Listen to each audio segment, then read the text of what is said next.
Welcome back to another episode of Foreign Football. We're here for part 2. Josh, Max, how are you both doing? Nice to see you again. Good to see you again, mate. Thanks for having us back on the show. First one was so good, had to do it again. So last time, I remember we rounded up, finishing around the bottom of the table. Let's move it up to the top now. Can this Arsenal team still win the Premier League? That is the question to you both. It's a big ask. It's a big ask for City. It's not just Arsenal to stay perfect, but also City to drop points. I think, as a Liverpool fan, I've seen them, especially in 18-19, just rattle on the points. You know, was it 20 games unbeaten, 20-game winning run? We were dropping points all over the shop, and we lost the league, unfortunately. But I just think Arsenal, they had that 3-game run where they were dropping points. They had that game against City, couldn't redeem themselves, and I just think, I hate to say it, but it's too far gone. I would have loved to see this Arsenal team lift the trophy, but I think it's just too far gone. What do you think, Josh? Yeah, I mean, with the way City are playing recently, it's just, they're on another level. Yeah. To be honest, they're Champions League, Prem, everything. They got a chance of winning the treble. To be honest, you know, it's. I mean, Arsenal have had a great season no matter what, but what Arteta's done is unreal. For me, when it sunk in that my team Arsenal couldn't do it was when it wasn't actually in the Premier League. When I saw Man City dismantle that Bayern Munich team, it just made me reflect. Can we really compete with that? I mean, Man City are they are a juggernaut. I mean, you look at the depth they have. You look at the money they can potentially spend. They've got the best goal scorer in the world. Their B team would compete for the. Their B team could genuinely win the league. Yeah. But as an Arsenal fan, the one glimmer of hope I have is Everton on Sunday. Having just played Real Madrid, having a tight game, having to play them again next Wednesday, at Goodison Park with Sean Dyche in between, could they drop points? I mean, Arsenal only need one draw and one loss for Arsenal to win the league if Arsenal were to go perfect. And Arsenal have got Brighton, Wolves, and we have got, I can't remember who the third game is. But Brighton is the hardest game for Arsenal. But I feel like that is a game that we can win. I mean, having won 4-2 at the Amex, there's no reason why we can't beat them at home. But the Everton game for Man City on Sunday is my only hope. It's a banana peel for them, really. But you mentioned about how you knew when they dismantled Bayern, you wouldn't have a shot.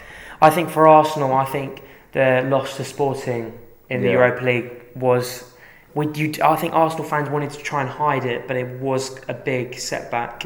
I said to myself, will they do a Liverpool and it won't affect them? When I say that, I mean, when we got knocked out of the Champions League in 1920 to Atletico, heartbreaking.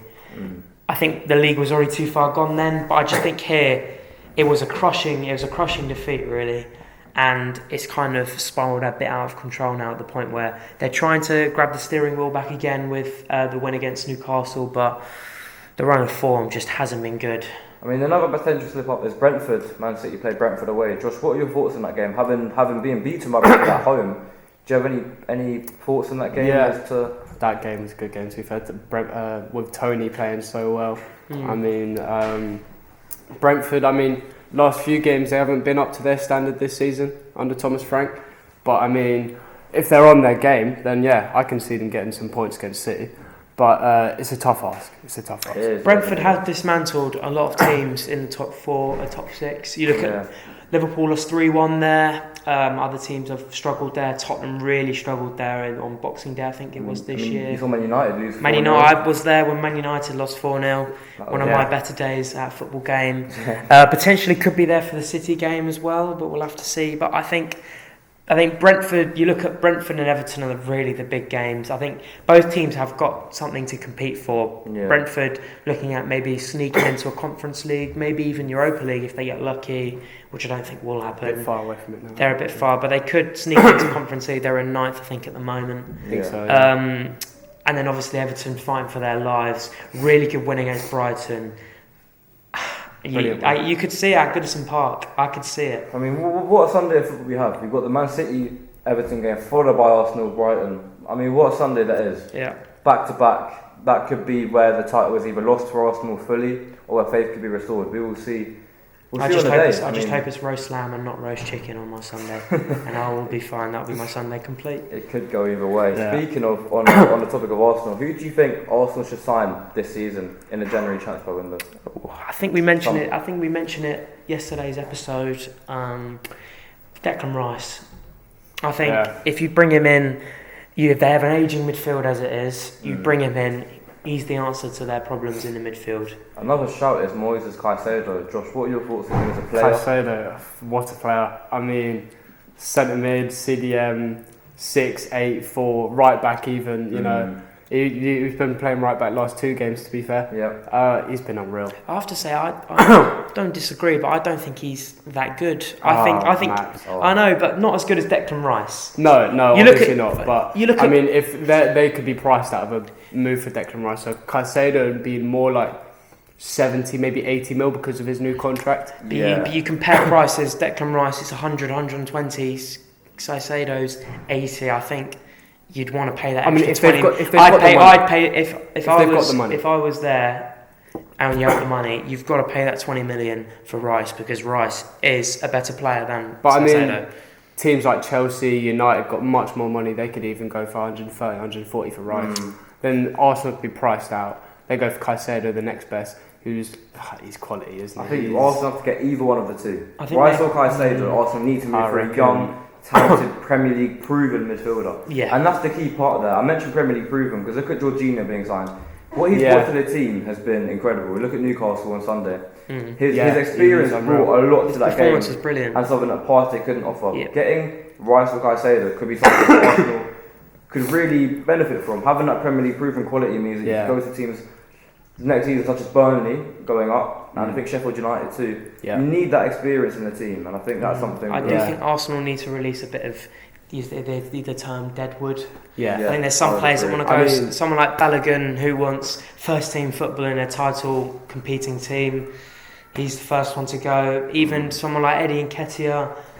I think you could even look for someone like playing Jesus as a false nine. You could even look for someone getting like Vlahovic. Like a Would be different, really signing. profile striker. He's yeah. already expressed his feelings about the Premier League and leaving Juventus. I think he'd be a great signing for the club. Someone who I think could be quite good is Ivan Toney. Yeah. I think he's the right profile, right calibre player. And you mentioned Deadwood. Rob Holding, Mohamed Elneny springs to mind. Players Arsenal just need to let go at this point. Elneny, yes. Rob Holding, maybe. I think Rob Holding's been alright this season. I think games He's filled in. He's filled in a few times, but He's done alright. there's so much more better backup centre backs that Arsenal could get if they want to compete for the title. But I think if you look at City's backup centre backs, right now they've got Diaz starting, Stones starting, and Akanji starting. Yeah, Laporte they've got Laporte, Ake. It's incredible. It's their B team. He has been unlucky though with Saliba obviously out injured because he had been absolutely class for Arsenal this season. He's come in and he's just been unreal. Be all right, I think, but they do need to offload to bring in some players. I think that's important. I think this is a very important transfer window for Arsenal because if they don't win the league, I think you're looking at it and they go right. We've got Champions League football. We're now announced contenders. They have to bring in some real firepower, title winners into their team. I think someone like Vlahovic, if he adapts to the Premier League, could. I'm not saying he's going to score as many as Haaland. I think no one can, but I think if he gets 20, 25 goals a season, be a brilliant signing for Arsenal. I think it poses a better challenge, even better challenge than this one's been. I think personally a brilliant signing of West Ham player Paqueta. I've got to say, I think Paqueta would be a brilliant signing for Arsenal, replacing Xhaka on that left role. Because they play centre mid, but he's basically playing left mid. Paqueta keeps the ball so well. You saw who was it against, where Xhaka gave it to Odegaard and he scored twice. That same exact goal.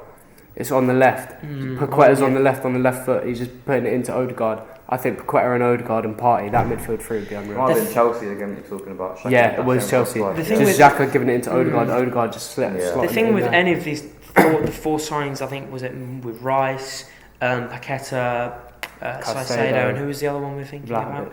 No, from the Premier League. Ivan Toney. Think about those four players. All four of them have potential to get European football. Yeah, and that's appealing. Yeah, it's appealing. Especially I don't think they're going to think much of a jump, especially players like I'd say Tony, who's not guaranteed to start for Arsenal. Yeah. You look at, and if they're going to get European football, I'm not saying Brentford will, but if they got European football, you've got to look. He's going to be starting every game. He's going to be their talisman. He's going to be their star player. And you wouldn't want to go to a club where you're sat on the bench week in, week out. Because I don't think he started. Vlahovic and Tony are different players. Tony's a bit more similar to Gabby Jesus. Yeah. I think Vlahovic would fit that team better. Okay. We've spoken about my club, Arsenal, spoken about your club, West Ham. Moving on to your club now, Matt, Liverpool. Perfect. Do you think Liverpool can still get Champions League and compete for the top 4 this season? Well, I'm going to be the first one to say it. It's not been a great season. You consider since apart from that COVID year we had in 2021, we've been first, second, competing for the title, 90 plus points. And this season was a real drop off. But we've had the 5-game winning streak, tied with Man City at the moment for the last 5 games. Really catching on form. I think these last few games for Liverpool, it's not been a case of playing well. I think Brentford and Fulham haven't been great performances, same as Nottingham Forest. It's just that cutting edge, controlling the possession, and then when it matters, having it there.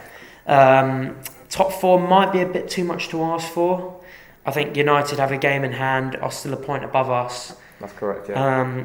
But their defence doesn't look great, obviously with Varane and Martinez injured. I think you can't even say they have a defence at the moment. Yeah. Well, it's not a top 4 defence, put it that way, at the moment.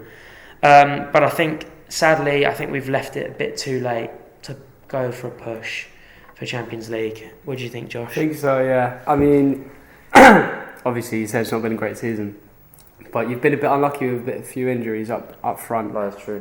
Diaz was a huge miss. He was out for 5 months maybe. I said at the start of the season, for the first 4 months and up until he got injured away at Arsenal, he was our best player for the season. Yeah, he was. That goal against Palace. But I mean, for the 1-1. You made a replacement. You have signed Cody Gakpo. You've made the right recruitment. I don't think he's even a replacement for the wingers there, Jerome. I think he's a sort of a vocal player point up the up middle. top. Yeah, he's a vocal point up the top. I mean, he's interchangeable, isn't he? He can play out wide, but he has got the ability to play. I do prefer him sort of like a Bobby Firmino false 9. He's really good at holding that ball up, really good at distributing. And the thing with Firmino, he'd be better at that because he's a bigger stature. He's a bigger guy. You know, he's 6'4", 6'4", 6'3". He holds that ball really well. I mean, if you look at Liverpool's team, if everyone's fit, that Salah, Gakpo, Nunes, Jota, Firmino. Obviously, Firmino's going to be there in the Diaz. season. Diaz. You hadn't even mentioned Diaz. Even Carvalho, Harvey Elliott's making a push. Jones, Carvalho. They're all forward-minded. And I think Jurgen Klopp might even want to strengthen. Yeah. And you might even strengthen more. I think the midfield is somewhere we do need to. Like, you look at Thiago's injury prone. Missing out on Jude Bellingham is a massive thing. I never knew we could get him. It was more like a gut feeling we could get him. But in the mind, I always knew they'd drive us out with the price. And I knew FSG wouldn't spend that much unless we were going to get rid of players. And I don't think we're in the situation to do so. A solid backup. Gravenberch from Bayern Munich. Guy. Agent Gakpo and Agent Van Dijk on the case there, I think, already. All Liverpool fans are wanting Gravenberch right now. Obviously, he's moved from Ajax, I think, to Bayern. Yeah. Hasn't gone so well. Hasn't played much. But obviously, a quality player, still young. I mean, he'll take a few years to adapt, maybe a year to adapt into the Premier League. Might not start every game. But I think you do need someone who's got a bit of experience. You're going to hear it first on Football Forum right now. Liverpool will be in the title race next season. I can guarantee you. No injuries. Outrageous. We've got the attackers to do so. We bolster the midfield. We are there. Josh, you seem to disagree. Yeah. Why is that? Just so many other teams like City, Arsenal. Chelsea will probably be better next season. Oh, no. I do agree with that. Man United are going to be better. Under Ten Hag, they're unreal. You look at Chelsea, you're forgetting Christopher Nkunku's coming through from Leipzig. You've got Nkunku, you've already got young players who are only going to get better and better. Madueke is looking really good. will get better with time. Enzo Fernandez, young player, brilliant. Badiashile.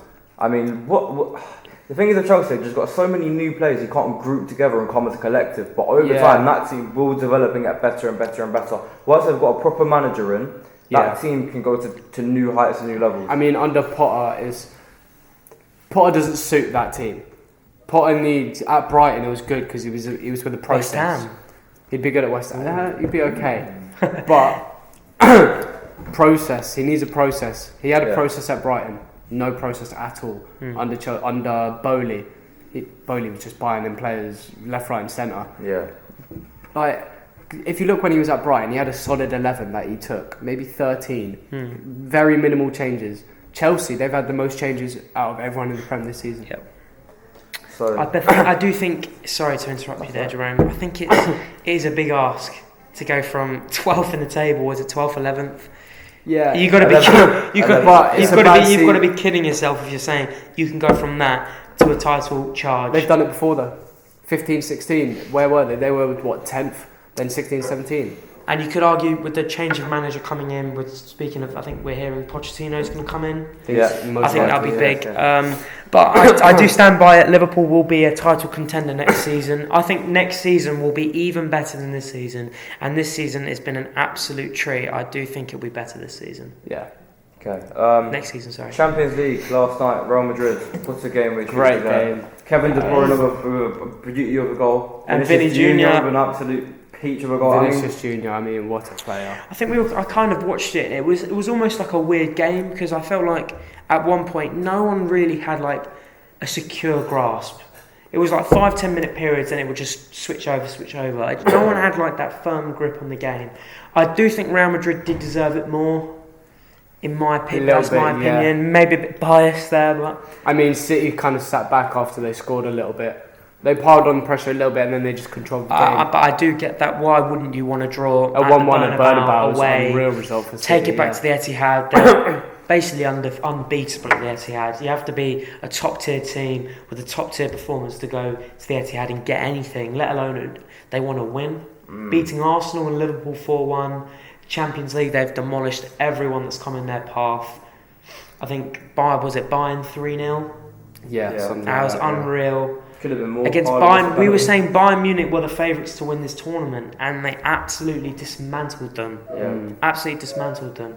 So they've got to go on and win it, haven't they? Now, surely they've got to get that through. They're going to get the points. Well, not the points because they're a knockout, but they're going to get the result at the Etihad. Yeah. They have to. I think this leg, it felt like a two-legged final. Really, it did. I think whoever wins this leg, whoever pretty goes much through, is going to go on to win the competition. Yeah, I think so. I completely agree. I don't think it's fair to rule out both Milan clubs. The Italian style is sort of like the kryptonite for the other top four leagues. You look at the way they play; they sit back.